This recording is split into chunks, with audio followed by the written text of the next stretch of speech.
నమస్తే. Welcome to our channel. నేను సహస్ర. ప్రస్తుతం మనం బోరబండకి సంబంధించి ఆ నియోజక ప్రజల గురించి మాట్లాడదాం. అయితే జూబ్లీ హిల్స్, మాధాపూర్, బోరబండ, కృష్ణానగర్ ఇంకా ఈ సరౌండింగ్ ఉన్న ప్లేస్ అన్నిట్లో కూడా మాగంటి గోపీనాథ్ గారు చాలా రోజుల నుంచి కూడా ఎమ్మెల్యేగానే ఉన్నారు. దాదాపుగా 3 సార్లు ఎమ్మెల్యే గెలిచి చాలా మంది ప్రజలని, అభిమానుల్ని వారి యొక్క మనస్సుని గెలుపొందుకున్నటువంటి ఈ వ్యక్తికి ఇప్పుడు చాలా మంది చనిపోయేసరికి బాధగా ఉన్నారు. అయితే నిజంగా కొన్ని సమస్యలు కూడా ఉన్నాయి ఈ నియోజకవర్గంలో. ప్రజల యొక్క సమస్యలు వాటి గురించి కూడా మాట్లాడదాం. ప్రస్తుత పరిస్థితి ఎలా ఉంది ఏంటి అనే విషయాలు కూడా డిస్కస్ చేద్దాం. నమస్తే అండి. మీ పేరు? రేణుక. రేణుక. సో మీరు జనరల్ గా ఏ ఊరు నుంచి వచ్చారు? ఇక్కడనే ఉన్నారా? లోకలే అక్క. లోకల్నే ఉంటాం మేడం. మేము లోకల్నే ఉంటాము. మా వాళ్ళు ఏం చేశారంటే మా ఇంట్లో వాళ్ళు మా ఆయన హ్యాండిక్యాప్. మీ ఆయన హ్యాండిక్యాప్? మా హ్యాండిక్యాప్. అయితే కేసీఆర్ ఉన్నప్పుడు అప్లై చేసినాము, ఆయనకి పింఛన్ రాలేదు. అయితే ఆయన చేశాడు, ఒక హ్యాండ్ తోటి చేశాడు, పని చేయడానికి కాదు. ఆయన ఏంటంటే ఇప్పుడు మామూలుగా మేము బస్సులో వెళ్ళి వచ్చేసరికి దొబ్బుకుంట చేసుకుంటూ వచ్చేసరికి 7-7:30, 8 అవుతుంది. ఆడొక టైం చెప్తే ఒక టైంకి వస్తాం మేము ఇంటికి. మీరు ఏదో చేస్తున్నారు అని చెప్పేసి నేను ఆయనకి ఎప్పుడు 4 బండ్లు ఇప్పించిన, పల్సర్ బండ్లు.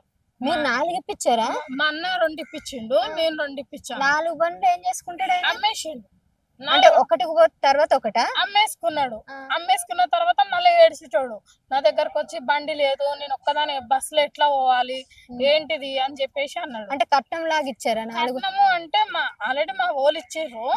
మళ్ళా నేను కష్టం చేసినవి కూడా, నేను ఏమైనా కొనుక్కుందాం అనుకునేవి కూడా తీసుకున్నాడు. మీరు ఏం చేస్తుంటారు మామూలుగా? నేను జాబ్ చేస్తాక ఆ డబ్బులతోనే మీ ఆయనకి మీరు చేసి, మీ ఆయన ఏం ఉద్యోగం చేయడు? ఉద్యోగం చేశాడు, కానీ పెళ్ళి 7 సంవత్సరాలు అవుతుంది, ఇంతవరకు ఒక్క 1000 రూపాయలు నా చేతిలో పెట్టలేదు అక్క. ఒక్క 1000 రూపాయలు నా చేతిలో పెట్టలేదు. నేనే ఒక్కదాని ఎంత కష్టమైనా కానీ చేసుకుంటా. ఒక్కరోజు ఇంట్లో ఉంటే కూడా, ఇంట్లో ఉండి నువ్వు ఏం చేసేది ఉందని మొక్క మీద నీళ్లు కొట్టి మరి నన్ను పని పంపుతాడు అక్క. మరి అంత దారుణంగా ఉంటాడు. ఇప్పటికి 4 సార్లు దెంకపోయినాడు అక్క. అంటే వెళ్ళిపోయి ఒక ఆమెను పెళ్లి చేసుకున్నాడు. అవునా? ఒక ఆమెను పెళ్లి చేసుకుంటే ఆమె ఎవరో సర్కరించినట్టే ఎవరో అంటాం, మాకు అంత తెలియదు. అయితే మీకు విడాకులు ఇవ్వకుండా వేరే చేసుకున్నాడు? విడాకులు ఇవ్వకుండా వేరే ఆమెను చేసుకున్నాడు.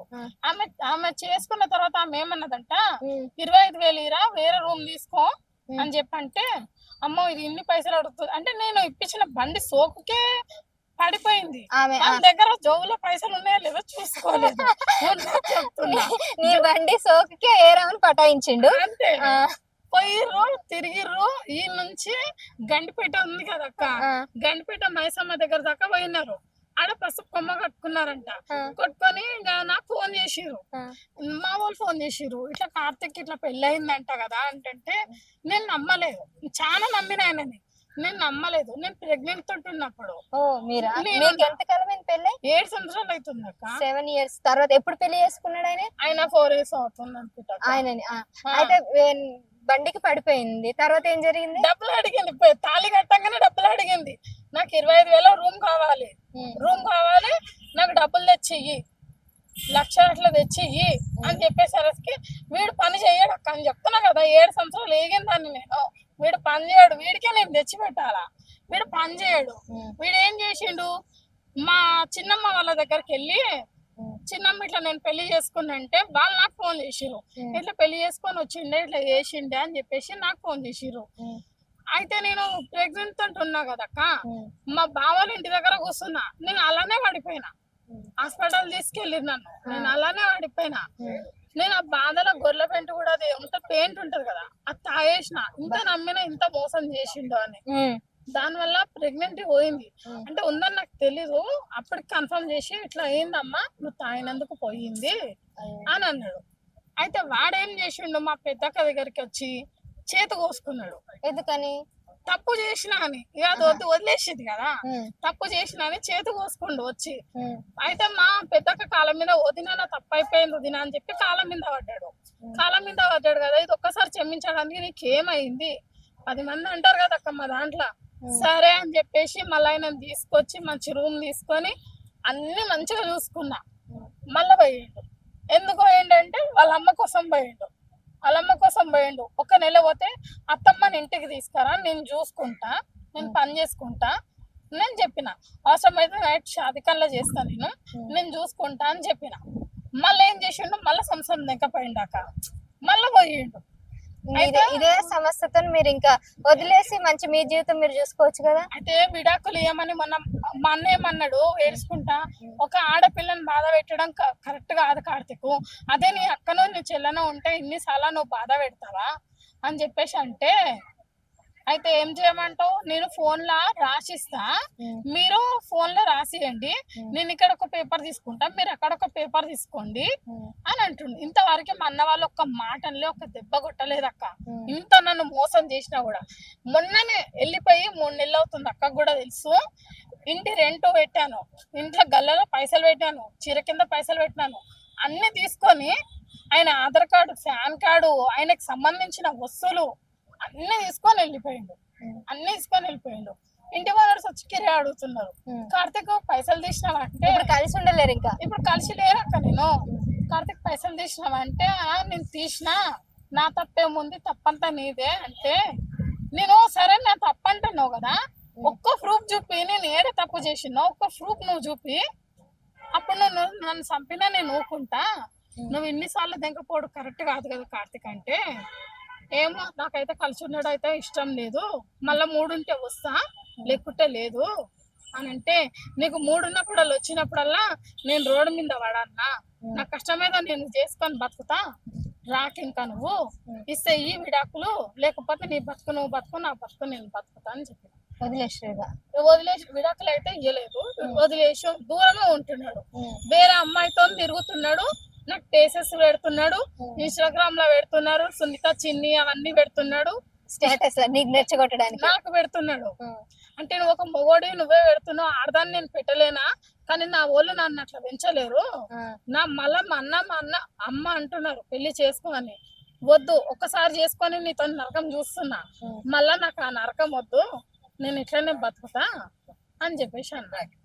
ఆడు ఎవరెవరితో తిరిగి ఏమేమో చేసుకుంటే పెడుతున్నాడు, నాకు పెడుతుండు, నేను చూడాలని, నేను ఏం తప్పు చేసినా నువ్వు నాకు ఇన్నిగానం పెడుతున్నావు అని చెప్పేసి నేను. ఓకే, సరే ఇప్పుడు మీ ఇన్ని ప్రాబ్లమ్స్ లో మీరు ఇప్పుడు మహిళలకి మీకు అయినా కానీ జాబులు చేసుకుంటున్నా గానీ మీ ఏరియాలో మిమ్మల్ని చాలా మంది అరెస్ట్ చేశారు, జైలుకు పంపించారు అంటున్నారు కదా. ఎందుకు అరెస్ట్ చేస్తున్నారంటే అక్క, ఇప్పుడు నేను చెప్తున్నా కదా అక్క ఒంటరిగా ఉన్నా అని, ఇప్పుడు నేను ఒంటరిగా ఉన్నా, ఇప్పుడు మా అన్న అనుకో, మా అన్ననే నా ఇంటికి వచ్చిండు అనుకో, తప్పుగా అర్థం చేసుకుంటారు, పోయి అన్నింటికి ఉందామన్నా అనుకో, అన్న చూస్తాడు కానీ వదిన చూడదు కదా అక్క. నా బాధ ఏదో నేనే పడాలా, నేను కష్టం చేసి వస్తున్నా, అది నాకే తెలుసు, చూసేటోళ్ళు అనుకుంటారు తప్పు చేస్తుందని అనుకుంటారు. ఆ ఏరియాలో అందరూ కూడా ఆడవాళ్ళు అంటే కొంతమంది చేసే తప్పుకి అందరి మీద పడుతుంది అంటున్నారు. అట్లా ఏం లేదక్క, సమాజమే అంతా అని నేను చెప్తున్నా. అంతే, ఒక ఆడపిల్ల ఒంటరిగా ఉందంటే తప్పు చేస్తుందని కన్ఫర్మ్ చేసేస్తారు అక్క, పక్క కన్ఫర్మ్ చేస్తారు. ఇప్పుడు ఈ ప్రాబ్లమ్స్ కి మీ ఏరియాలో ఎవరికి మీరు అడగలేదు, మాకు ఇట్లా జరుగుతుంది మమ్మల్ని ఇబ్బంది ఎవరు పట్టించుకోరక్క, నువ్వు గుద్దుకొని చచ్చిపోయినా కూడా ఎవరు రారు బయటికి. మరి మీ కార్పొరేటర్ గానీ మీ నియోజకవర్గం సంబంధించి గల్లికే రారక్క, ఏదైనా అవసరం ఉన్నదనుకో అప్పుడే వచ్చి మాట్లాడతారు, ఓట్ల గురించి అయినా, ఆ ఓట్లు ఉన్నదా, మీకు ఏమన్నా సమస్య ఉందా, ఇల్లుకి అప్లై చేసిన 6 నెలలు అవుతుంది, మా వాళ్ళకి నేను చూసిన, ఇంటికి వెళ్ళి మరీ చూసిన, సగానికి సగం మందికి వచ్చినాయి కానీ నాకు రాలేదు. అప్లై చేసిన నేను మా ఆయన ఉంటామని అప్లై చేసిన, నేను పని చేయకపోయినా కూడా, నేను ఇంత 7 సంవత్సరాలు కష్టం చేసి నడిపినా ఆయన కూడా దింకపోతుంది. చాలా మంది అన్నారు, ఇసోని పిల్లని దొరకడం అంటే నీ అదృష్టం రా, ఇంత కష్టం చేసి పెడుతుంది ఆయన కూడా నువ్వు ఇన్నిసార్లు దింకపోతున్నావు, ఇన్ని 4 బండ్లు ఇప్పించిందంటే గ్రేటే, ఇంతకన్నా నీకు చేతి కూడా లేదు, ఎవరిస్తారు నీకు కట్నం అని చెప్పేసి కూడా అన్నారు. ఆయన కూడా సిగ్గు లేకుండా అట్లనే పోతున్నాడు. ఇంకేం చెప్తాం అక్క. చూసారు కదండి, ఇంత ప్రాబ్లమ్స్ ఉన్నాయి ఫ్యామిలీలో. అసలు పెళ్లి చేసుకున్న కూడా అసలు పెళ్లి కూడా చేసుకోవద్దని అంటున్నారు ఆవిడ. అంత పెళ్లి చేసుకుంటే ఇంత నరకం ఉంటుంది. సో అయినా కూడా ఒంటరి మహిళలో మేము కష్టం చేసుకుని ఉన్నాం కానీ మా దగ్గర చాలా నీచంగా చూస్తున్నారు, మమ్మల్ని ఇట్లా వేలెత్తి చూస్తున్నారు. ఇంత జరుగుతున్నా కానీ మాకు సంబంధించిన ఎవరు కూడా మమ్మల్ని ఆదుకోవట్లేదు. దానికి ఇంకా ప్రభుత్వమే మమ్మల్ని ఆదుకోవాలి, కొద్దిగా అండగా ఉండాలి అని ఈ రేణుక గారు అయితే చెప్తున్నారు. జూబ్లీహిల్స్ నియోజకవర్గం నుంచి మాకంటి గోపీనాథ్ కన్ను మూసిన విషయం తెలిసిందే కదా. మరి ఆయన చనిపోయిన తర్వాత ఆయన అభిమానులు ఆ ప్రజల యొక్క బాధలు చూస్తూ ఉంటే చాలా విషాదకరంగా దయనీయంగా ఉంది. మరి వాళ్ళ నియోజకవర్గం ప్రజలు ఏ విధంగా ఫీల్ అవుతున్నారు, అంతేకాకుండా అక్కడ ప్రజలకి ఇంకా చాలా సమస్యలు ఉన్నాయంట. బోరబండకి సంబంధించిన ఒక వ్యక్తి మనతో పాటు ఉన్నారు. మరి ఆవిడ వాళ్ళ సమస్యలు, వాళ్ళ ఊరు, వాళ్ళకి ఏమున్నాయి అన్ని కనుక్కుందాం. ఒకవేళ ఉప ఎన్నికలు జరిగితే ఏం జరుగుతుందని కూడా కనుక్కుందాం. నమస్తే అండి. గంగ కదండి? ఇందాక మీరు ఏ ఊరు అంటున్నారు? సుభాష్ చంద్రబోస్ ఎక్కడది? బ్రహ్మంగారు టెంపుల్ దాటినాక శివాలయం టెంపుల్ వస్తుంది. ఆ టెంపుల్ దగ్గర మా ఇల్లు మేడం. గుడిసే మేడం మాది చిన్నది. మాది పట్టించుకుంటారు లేరు. మీరు గుడిసె ఇక్కడ వేసుకోవడానికి మీకు జాగా ఇచ్చారా? అంటే మా అమ్మ నాన్న మా జాగా ఇచ్చారు నాకు. అందులో నేను గుడిసె వేసుకొని ఉన్నాను. ఎన్ని గజాలు ఉంటుంది ఆ గుడిసె? 45 గజాలు ఉంటుంది మేడం. 45 గజాలు. 45 గజాలు ఉంటుంది. అందులో ఉన్నాను. ఇప్పుడు హైడ్రా వచ్చి కూల్ చేస్తుంది కదా, అట్లా మీకు ఏమైనా భయం వేయలేదా మీ గుడిసె తీసేస్తారని? ఎవరు రాలే మేడం. రాలేదు. అట్లా ఎవరు రాలే. మేము ఎందుకంటే ఒక బండ అది కొట్టుకుంటా సాఫ్ చేసుకుంటా మేము చాలా కష్టపడినాం. చిన్నప్పటి నుంచి మా అమ్మ మా నాన్న మా అక్క చెల్లెళ్ళు అందరు కష్టపడి ఆ సాఫ్ చేసుకొని మేము అందులో ఉన్నాం. ఎన్నాళ్ళ నుంచి ఉంటున్నారు? మేము లేదా 50 సంవత్సరాల నుంచి. మా నాన్న నేను 3 సంవత్సరాల పాపని హైదరాబాద్కి వచ్చినప్పుడు 3 సంవత్సరాల పాపని. 3 సంవత్సరాల నుంచి మీరు అక్కడే కష్టపడి ఉన్నారు? అక్కడే ఉన్నాం. ఆ బస్తీలో ఉన్నాం. మా నాన్న సిద్దిపేట నుంచి నన్ను 3 సంవత్సరాల పాపని తీసుకొని ఇక్కడికి వచ్చింది. అప్పటి నుంచి నాకు 42 సంవత్సరాలు ఇక్కడే ఉంటున్నా. ఆయనకి ఆ పని నన్ను చేసిండ్రు. మా నాన్న ఎట్లా చెప్తే అట్లనే చేసుకున్నా. ఎందుకు మరి? అంటే పెళ్లికి ముందే ఉందా మీ ఆయన హ్యాండిక్యాప్? పెళ్లికి ముందే ఆయన పుట్టుకతుంటే వచ్చిందంట. అంటే 10 మందిలో మా దాంట్లో 10 మందిలో మాట ఇస్తే మాట పొడగొట్టుకుంటే ప్రాణాలు తీసుకుంటా చెప్పి మా నాన్న అంటే మా నాన్న మాట కాదనకుండా ఆయన చేసుకున్నా. ఆయనకి ఇల్లు ఇడుపు ఏం లేదు. ఆస్తి ఇల్లు ఎవ్వరు లేరు. అత్త మామ అన్న వదిన అందరు చనిపోయారు. ఆయన ఇప్పుడు మా దగ్గరనే ఉంటుండు. నాకు ఒక కొడుకు కూతురుని చదివించుకుంటున్నా. కొడుకుని చదివించుకుంటలేను. ఇప్పుడు ఆయన అప్పుడు వయసులో ఉన్నప్పుడు చేసిండు. ఇప్పుడు మాత్రం పని చేయలేకపోతున్నాడు. ఎక్కువ పని చేయలేకపోతున్నాడు. ఎక్కువసేపు కొంచెం ఈ నుంచి అడిగి నడవాడు. మెట్లుంటే ఎక్కలేకపోతున్నాడు. ఏం పని చేసుకున్నా నేను చేసుకోవాలి, ఇంట్లో నడుపుకోవాలి, పిల్లల్ని చూసుకోవాలి. ఏదైనా కనిపించినా కానీ ఎప్చారం చేస్తారు, అది చేస్తారు, ఇది చేస్తారు అని తీసుకుపోయి లోపలేస్తున్నారు. మాకు ఇచ్చే జీతం 13,000. మేము పిల్లల్ని నడుపుకోవాలా, మేము బతకాలా, మేము ఉండాలా మేడం? చావాలన్నా బతకాలి. మాకు ఇచ్చే పొద్దంతా కష్టపడితే 13,000 ఇస్తున్నారు. అది కూడా 10 తారీఖు 15 తారీఖు ఇస్తున్నారు. కిరాయి ఉన్న వాళ్ళు నరకం చూస్తారు. కిరాయి వాళ్ళు బయటకు దొబ్బుతున్నారు. గుడిసిలో గూడేసుకొని అందులో ఉంటున్నాం. 5 తారీఖు లోపల ఫీజు కట్టకపోతే పిల్లల్ని ఎగ్జామ్ రాయడానికి కూడా బయటకు పంపిస్తున్నారు. మేము ఏ పని చేసుకున్నా కానీ వీళ్ళు ఏదో పని చేస్తారని చెప్పి తీసుకుపోయి హోమ్లలో పెడుతున్నారు. ఈ రేవంత్ రెడ్డి నుంచి మరీ ఘోరం చేస్తున్నాడు మేడం. కేసీఆర్ అన్న ఉన్నప్పుడు మాకు ఇట్లా కాలేదు. తెలంగాణ కేసీఆర్ అన్న ఉన్నప్పుడు ఇట్లా కాలేదు. అసలు ఇట్లా చేయలేదు. మేము పని చేసుకున్నాము, ఈ పని చేసుకున్నాము, ఆ పని చేసుకున్నాం, 10 రూపాయలు సంపాదించుకున్నాం, పిల్లలు పెట్టుకున్నాం, పిల్లల్ని చదివించుకున్నాము. కాకపోతే ఇల్లు మాకు లేవు, మాకు రేషన్ కార్డు లేదు. ఇప్పుడు మిమ్మల్ని జైల్లో వేస్తున్నారా? వేస్తుండ్రు. వేసారా? పంపించారు. మా వాళ్ళని చాలా మందిని పంపించారు. రేవంత్ రెడ్డి అందరిని పంపించేసి మీరు మీది కోసం ఫైట్ చేయడానికి ఎవరు లేకుండేనా మీ ఏరియా నుంచి? ఎవ్వరు రారు. అసలు తొక్కి చూసేవాళ్ళు లేరు. ప్రారంభమవుతుందంటే కూడా చూసుకుంటూ వెళ్ళిపోతారు. ఎంతమంది ఆడవాళ్ళని పంపించారు జైలుకి? 40 మందిని పంపించారంట. అసలు తప్పు చేయకపోయినా కూడా ఈ పని చేస్తున్నారు, వ్యభిచారం చేస్తారు అనేసి. బస్ స్టాప్ ఉంది కదా మేడం, ఇక్కడ బస్ స్టాప్ నిలబడినాం అనుకో, ఇదే పని చేస్తున్నారు మీరు అని చెప్పి తీసుకొని జీబులు వేసుకొని అట్లెట్లే తీసుకెళ్ళిపోతారు. అంటే ఆధారం లేకుండా తీసుకుపోతారు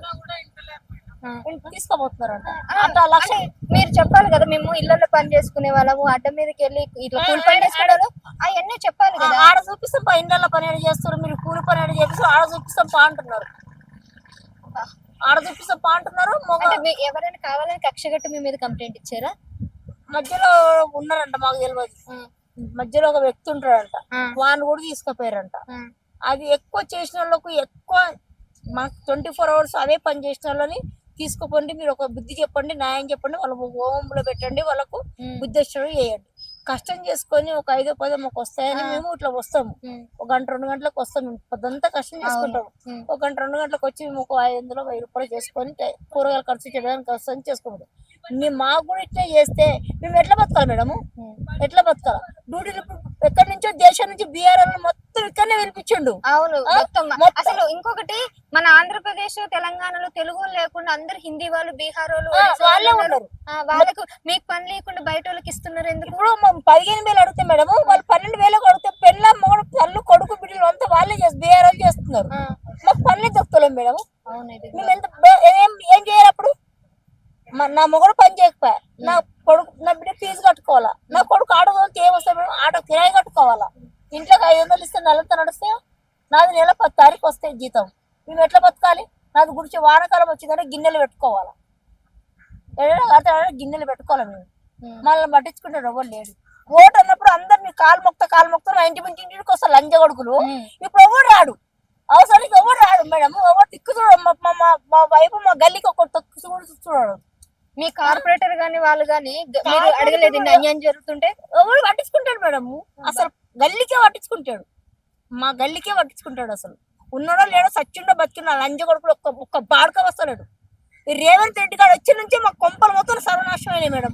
మాకు రేషన్ కార్డు కావాలా, మా ఆయనకు ఆధార్ కార్డు కావాలా, నువ్వు సాయం చేస్తావా, నువ్వు సాయం చేస్తావు, ఎవరో ఒకరు పెద్ద మనుషులు మాకు సాయం చేసేయండి, మా ఆయనకు ఆధార్ కార్డు చేయించుకుంటా, ఆయనకి అప్పుడు పింఛన్ రాపించుకుంటా నేను, ఆయన పని చేయకుండా ఆయన పింఛన్ బతకగలుగుతాడు ఇప్పుడు అని చెప్పిన మేడం. నేను ఆయన పింఛన్ బతకగలుగుతాడు, ఇంత పని చేసుకుంటా, నా కొడుకు ఇంత ఆట నడుపుతాడు, నా పని పైసలు నేను ఇంట్లోకి నడిపించుకుంటా, నా పిల్ల ఫీజు కట్టుకుంటా, నా కొడుకు వారినాడు ఇంట్లోకి సంసారం కూరగాయల పేరు ఉప్పు కారం తీసుకొస్తాడు. మరి మా ఆయన ఇంట్లో ఉంటే ఆయనకి అప్పుడు ఆయనకు ఆధార్ కార్డు లేదు, ఏం లేదు, చెడ్డ రోడ్డు మీద వస్తుంటే పోతుంటే డ్రింక్ వేస్తాడు మేడం. ఆయన వస్తుంటే పోతుంటే ఏమైనా అయితే ఆయనకి ఏం కురూపు లేనిది, ఆయనకి ఏమైనా అయితే నా బతికేంది, నా పిల్లలు బతికేంది. అప్పుడు నేను అడిగితే ఎవరు సమాధానం చెప్తున్నారు మేడం నాకు. ఇంకా 10 సంవత్సరాలు కూడా బతకడు, ఆధార్ సెంటర్ లో పోతే ఇంకా 10 సంవత్సరాలు బతకడు, చచ్చిపోతాడేమో. అట్లా అంటే చచ్చిపోతాడని ముందే చెప్పేస్తారు. ఆధార్ కార్డు మాదాపూర్ లో ఆధార్ కార్డు సెంటర్ లో పోతే ఈ మాట అన్నాడు మేడం నాకు. ఆయన ఒక 10 సంవత్సరాలు 5 సంవత్సరాలు బతకడు. ఆయనకి ఇప్పుడు ఈ వయసులో ఆధార్ కార్డు చచ్చిపోతాడని అసలు ఇప్పుడు ఆధార్ కార్డు ఎట్లుంటారు? అంటే ఇప్పుడు ఆయన పోతున్న తప్పని అను ఏమైనా జరగచ్చు. ఇప్పుడు ఆయన తరపున నాకు ఏమైనా వస్తే నేను నా పిల్లలు బతుకుతాం కదా, మరి ఆధార్ కార్డు లేకపోతే నాకు ఎట్లా బతుకుతారు, ఎట్లుంటది, ఎట్లా బతకాలి మేడం మేము? మరి ఇప్పుడు మీది బోరబండ కదా, నియోజకవర్గం మాగంటి గోపినాథ్. అప్పుడు ఉన్నప్పుడు బీఆర్ఎస్ ఉన్నప్పుడు మంచిగా ఉండే, ఇప్పుడు ఎవరైతే కాంగ్రెస్ వచ్చి ఇట్లా అన్యాయం జరిగింది అంటున్నారు. ఇప్పుడు ఈయన చనిపోయారు, ఇప్పుడు ఎవరో ఒకరు కావాలి. మాకు కేసరన్న కావాలా, ఇప్పుడు కేసరన్న కావాలా, మాకు కేసరన్న కావాలా, మాకు కేసరన్న వచ్చి మాకు కేసరన్న మాకు అన్ని చేయాలి. మాకు మళ్ళీ బీఆర్ఎస్ రావాలి మీ నియోజకవర్గం, మాకు బేసర్ రావాలా, మాకు అన్ని చేయాలా అన్నొచ్చి. ఈయన మాకు గ్యాస్ ఫ్రీ అన్నాడు, మాకు గ్యాస్ అదే 1000 రూపాయలు, కరెంట్ ఫ్రీ అన్నాడు, అదే 600 గుడిసెకు 600-700 వస్తుంది మేడం. మా ఇంట్లో ఒక ఫ్యాన్, ఒక చిన్న టీవీ, ఫ్రిడ్జీలు, కూలర్లు, బీరలు ఏం లేవు. మళ్ళీ అవన్నీ ఉన్నోనికి అన్ని మాఫ్ చేసిండు. మళ్ళా కరెంట్ బిల్లు, కూలర్లు, లైట్లు, వీట్లు అన్ని ఉన్నోనికి ఆయనకి బిల్లు 0 చేసిండు. మాకు ఏం లేదు, మాకు 700 బిల్లు వస్తుంది మేడం, కరెంట్ బిల్లు. గుడిసెకి 700 వస్తుంది, గుడిసెకి 700 వస్తుంది. ఒక చిన్న టీవీ డొక్కు టీవీ, జమాన్ల టీవీ, ఒక ఫ్యాన్, ఆ గుడిసెలో పెట్టుకుని ఒక లైట్, దానికి 700 బిల్లు వస్తుంది మేడం. మాకు నెలకు వేరే కింద తెచ్చుకొని కట్టుకుంటాం మేము. ఆ ఇంట్లో ఎవ్వరు లేదు మేడం, మాకు కేసీఆర్ కావాలి, మాకు రేవంత్ రెడ్డి అస్సలు కొద్దు అని తీసి పడే లంచ్ కొడుకుని చెప్పేసుకుని కొడతాం మరి. అంతే మేడం. చూసారు కదా ఆవిడ బాధ, అసలు ఎంత చాలా ఆకర్షణతో ఉంది ఆవిడ. నరకం మేము ఎంత బాధపడుతున్నాం మేడం. తిరిగి మేము పనులు విడిచిపెట్టుకుని డ్యూటీలకి తీసేసారు మేడం. వాళ్ళని 15 రోజులు తిరిగితే డ్యూటీలకి తీసేసారు. డ్యూటీలకి తిరిగితే నేను 10 రోజులు వచ్చిన, 10 రోజులు వస్తే నువ్వు ఇదే పని చేస్తున్నావు అని చెప్తే డ్యూటీ చేస్తాను అని చెప్పి ఆధార్ చూపిస్తుంటే, ఆధార్ కార్డు కూడా చూపించాను నేను. ఆయన ఒప్పుకోలేదు, అయినా కానీ ఒప్పుకోలేదు. నాకు ఇదే పని చేస్తున్నావు అని. చేసుకుంటాం మేము చేసుకుంటాము. నువ్వు చక్కగా మాకు అన్నిటికీ మాకు కరెక్ట్ గ్రూపులు, మాకు అన్ని న్యాయం చెయ్యి, మేము కరెక్ట్గా ఉంటాం. నువ్వేం చేయనప్పుడు మేము డ్రోన్ మీద వండుకుంటాం. నీ ఇజ్జత్ మొత్తం తీస్తాం, కుత్తగా లంచ కొడక మేము ఇజ్జత్ మొత్తం తీస్తాం. మేము చేశారన్నప్పుడు ఎట్లా ఉండడం, నువ్వు కూడా ఇప్పుడు అట్లా చెయ్యి మాకు. మేము అట్లా చేస్తే మేము కరెక్ట్ పని చేసుకుంటాం. మాకు పని చూపి. ఏ దేశం నుంచి నా కొడుకులను బీఆర్ కొడుకులను తెచ్చి ఇక్కడ పెట్టావు, మరి ఇక్కడ దేశం వాళ్ళు బీఆర్ పోతురా? ఎవరన్నా బీఆర్ పోయి పని చేసుకుంటున్నాం, మనము బతుకుతలేము కదా. బీఆర్ కొడుకులు ఇక్కడ ఎందుకు పిలిచినావు నువ్వు? మనం 15,000 జీతం పడితే వాడు 11,000కే చేస్తున్నాడు. వాడు వానికి డ్యూటీ ఇస్తున్నారు, మరి మాకెందుకు డ్యూటీలు దొరకలేవు? మాకెందుకు పనులు దొరకలేవు? మేము ఒక పూట తింటే ఒక పూట వండుకుంటున్నాం మేడం. మా బాధ దేవునికి తెలవాలా. వాడేంది 3 పూటలు తింటే లంచ్ కొడుకు ఇంట్లో ఉంటాడు. మేము ఓన్ చెప్పుకోవాలా మా బాధ, మేము ఓన్ చెప్పుకోవాలా, మా నరకం ఓన్ చెప్పుకోవాలి. కుంటే అయినా మా ఆయనకి ఏదైనా ఆధారం చేయండి అంటే ఎవరు పట్టించుకుంటాడు మేడము, ఎవరు పట్టించుకుంటాడు. చూసారు కదండి బర్ణన్ అనితము ఆ ఆంటీ పాప ఎంత బాధపడుతుంది. సో కరెక్ట్ గా ఉంటే మేము కూడా కరెక్ట్ గా చేస్తాము. రోడ్డు మీదకి వచ్చి పడుకోవాల్సిన అవసరం ఏముంది? చేయని తప్పుకి తప్పు చేశామని మమ్మల్ని జైల్లోకి వేస్తారు. దాదాపు 40 మంది ఆ మహిళలను జైల్లోకి వేశారు. ఇదంతా కారణం కేవలం ఇప్పుడున్నటువంటి ప్రభుత్వం, అక్కడ ఉన్నటువంటి కొంతమంది అధికారులు ఇలా చేయడం వల్లే మాకు ఈ బాధ ఉంది. ఆధార్ కార్డు ఇవ్వడానికి సతాయిస్తున్నారు, కరెక్ట్ గా రేషన్ ఇవ్వడానికి సతాయిస్తున్నారు. అసలు పేదవాళ్ళకి ఇంత నిర్లక్ష్యంగా ఉంటే ఇంకా మధ్యతరగతి వాళ్ళ పరిస్థితి ఏంటి అనేది కూడా ఈవిడ మాటలను చూస్తే అర్థమవుతుంది. మరి దీని గురించి ఉప ఎన్నికలు వస్తే కనుక ఖచ్చితంగా మాగంటి గోపీనాథ్ ప్లేస్ లో ఇంకెవరైనా వస్తే బాగుంటుంది. బీఆర్ఎస్ వాళ్ళే రావాలి మళ్ళీ కూడా అనుకుంటున్నారు. ఖచ్చితంగా బీఆర్ఎస్ గెలిపించుకుంటామని కూడా ఈవిడైతే చెప్తున్నారు. మాకు బీఆర్ఎస్ కావాలి, మాకు కేసీఆర్ అన్ననే కావాలి. మాకు మేడం మాకు కేసీఆర్ ప్రస్తుతం మనము మోతీనగర్ కి సంబంధించిన ఒక వ్యక్తితో మాట్లాడదాం. అయితే ఇక్కడ సరిహద్దులో ఉన్నటువంటి మోతీనగర్, బోరబండ గానీ లేదంటే జూబ్లీ హిల్స్, మాదాపూర్ ఇవన్నీ కూడా ఆల్మోస్ట్ అన్ని కూడా జూబ్లీ హిల్స్ కాన్స్టిట్యూషన్ కి వచ్చేస్తాయి. సో ఆ నియోజకవర్గానికి సంబంధించిన మాగంటి గోపీనాథ్ గారు చనిపోయిన విషయం మనందరికీ తెలిసిందే. సో దాని గురించి కూడా మాట్లాడతాం. మరి ప్రస్తుతం నెక్స్ట్ ఎట్లా రాబోతుంది, ఏ గవర్నమెంట్ వస్తే బాగుంటుంది, ఆయన లేని లోటుకి ఆయన ప్లేస్ లో ఎవరిని భర్తీ చేస్తే బాగుంటుంది అనే విషయం కూడా అక్కడ సంబంధించిన ప్రజలను అడిగి తెలుసుకునే ప్రయత్నం చేద్దాం.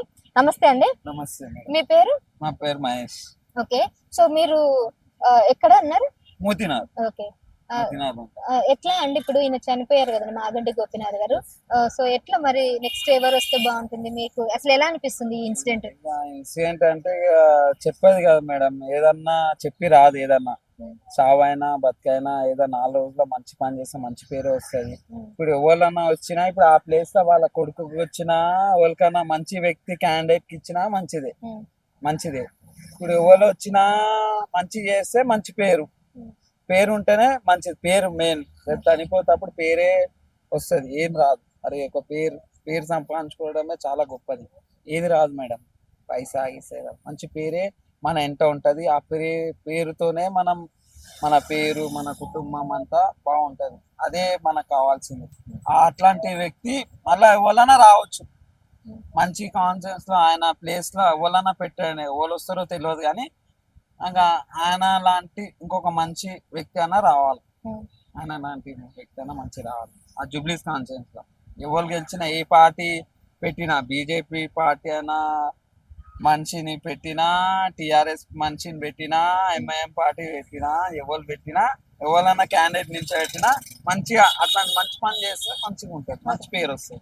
పేరు కావాలి. ఓకే. ఇప్పుడు మీకు ఎవరు రావాలని మీకు అనిపిస్తుంది? మీరు యాజ్ ఏ మోతీనగర్ సభ్యులుగా ఉన్నారు, మోతీనగర్ లో చాలా రోజుల నుంచి ఉన్నారు కదా, ఆ నియోజకవర్గానికి మీకు ఎవరు వస్తే బాగుంటుందని మీకు అనిపిస్తుంది? ఎవరు వస్తే అంటే ఇక అక్కడ కాన్ఫరెన్స్ లో వస్తే నవీన్ యాదవ్ అన్న రావచ్చు, లేకపోతే మన టిఆర్ఎస్ లో చాలా మంది ఉన్నారు. టిఆర్ఎస్ లో చాలా మంది ఉన్నారు. బీజేపీలోనేమో ఆయన దీపక్ రెడ్డి అన్న, లంకల దీపక్ రెడ్డి ఆయన ఇంతకు ముందు బీజేపీ నుంచి పోటీ చేశారు కానీ పెద్దగా ఎఫెక్ట్ లేదని విన్నాను. అవునవునవును.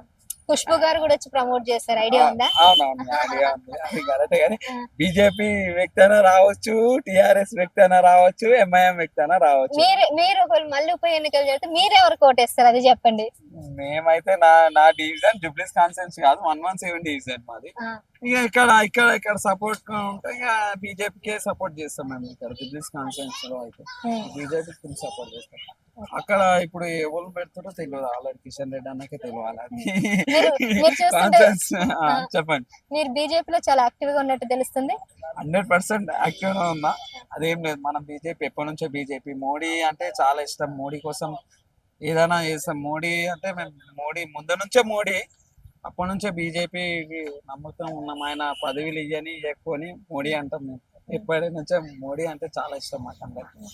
మోడీ ఆయన మంచిగా ఉండాలా, ఆయన మంచి పని చేస్తాడని మాకు అది ఆయన అభిమాని కోసం మేము బీజేపీ. ఇప్పుడు ఈయన 3 సార్లు గెలిచాడు కదా మాగంటి గోపీనాథ్. మరి నిజంగానే ఆ ప్లేస్ ఎవరు వచ్చినా గానీ ఆ భర్తీ అవుతుంది అంటారా? మీరు అన్నట్టు బీజేపీ నుంచి వస్తే, బీజేపీ నుంచి వచ్చినా, ఎంఐఎం నుంచి వచ్చినా, టిఆర్ఎస్ నుంచి వచ్చినా భర్తీ 100% అవుతుంది. ఎవరన్నా క్యాండిడేట్ మంచి నుంచితే మంచిగా అవుతారండి. అదే కావాలని కోరుకుంటాం. మంచి చేయాలా. ఇప్పుడు ఆయనకన్నా ఇంకా కొంచెం మంచి చేసినా, ఇంకా ఆయన మంచి చేసిన, ఇంకా ఆయనకన్నా ఇంకా చేస్తూనే ఉండాలి. సేవ, హెల్త్ ప్రాబ్లమ్ లో చూసుకోవాలి. అందరు ఎవరైనా ఉండాలి. అది మేడం. Okay, right. మీరు అన్నట్టు ఎవరు వచ్చినా గానీ ఫస్ట్ హెల్త్ చాలా ఇంపార్టెంట్. హెల్త్ చూసుకుంటూ ఎమ్మెల్యేగా చేస్తుండాలి, ప్రజల సేవ చేస్తాడు. మనం హెల్త్ బాగుంటే ప్రజలకు సేవ చేస్తాం. మన హెల్త్ బాగాలేదు ప్రజలకు ఎట్లా సేవ చేస్తాం? మన హెల్త్ చూసుకోవాలా, ప్రజలను చూసుకోవాలా. మన హెల్త్ బాగాలేనప్పుడు రాలేన పరిస్థితి ఎవరికైనా వస్తుంది. ఫస్ట్ హెల్త్ మంచిగా చూసుకున్న తర్వాత వేరే వాళ్ళని పంపించాలి. అదేం లేదు, కాన్షియస్ ఇట్లానో చూసుకోవాలా, రైట్ అన్నారు డిఫరెంట్ ఉంటారు కదా వాళ్ళు, వాళ్ళని చూసుకోవాలని కోరుకున్నా. ఏ పార్టీ అయినా సరే, ఎంఐఎం ఉండని, టీఆర్ఎస్ ఉండని, బీజేపీ ఉండని, అలా ఎవరైతే ఎమ్మెల్యే నిలుస్తారో వాళ్ళ హెల్త్ మంచిగా చూసుకోవాలని నేను కోరుకుంటున్నాను అంతే. రైట్ అండి, థ్యాంక్ యూ అండి. సో ఎవరు వచ్చినా గానీ మేము వాళ్ళంతా కూడా ఆదరించడానికి రెడీగా ఉన్న ఎవరు వచ్చినా గానీ, కాకపోతే ఆ ప్లేస్ ని భర్తీ చేయాలంటే కొద్దిగా అర్హత ఉన్న వాళ్ళు రావాలి. ఎంఐ వచ్చినా, కాంగ్రెస్ వచ్చినా, లేదంటే బీఆర్ఎస్ వచ్చినా, ఎవరు వచ్చినా గానీ ఆ పార్టీ వాళ్ళు మాకు న్యాయం చేసి, అంటే ఆ ప్రజలకి దగ్గర ఉండి ప్రజల సమస్యలు తెలుసుకొని వాళ్ళ ఆరోగ్యం కూడా చక్కగా చూసుకుంటూ మాకు కూడా మంచిగా చూసుకుంటే ఎవరు వచ్చినా గానీ మేము ఆహ్వానించడానికి సిద్ధంగా ఉన్నామంటే నేనైతే చెప్పడం జరిగింది. జూబ్లీ హిల్స్ కాన్సెప్ట్ సంబంధించి కొంత ప్రజలను అయితే మాట్లాడడం జరుగుతుంది. ఎందుకంటే మాగంటి గోపీనాథ్ చనిపోయిన తర్వాత ఆ ప్లేస్ లో మరి ఎవరు వస్తే ఏంటి అనేది వాళ్ళ యొక్క భావన తెలుసుకుందాం. అలాగే ఈయన చనిపోయిన దానికి వీళ్ళు ఎలా ఫీల్ అవుతున్న విషయాలు కూడా తెలుసుకుందాం. నమస్తే అండి. ఎమ్మెల్యే గారు చనిపోయారు కదండి, మాగంటి గోపీనాథ్, ఎలా అనిపిస్తుంది? చాలా చేసిండు, చాలా మంచిది అది. కానీ కొన్ని కొన్ని కొన్ని పనులు ఆగిపోయినాయి ఆయన వల్ల. చేయలేకపోయాడు ఆయన, చేయలేకపోయాడా? చేయలేదు కూడా. కొన్ని ఆయన వరకు చేసుకున్నాడు, ఎవరో పాములు వాళ్ళ వరకు చేసుకున్నాడు.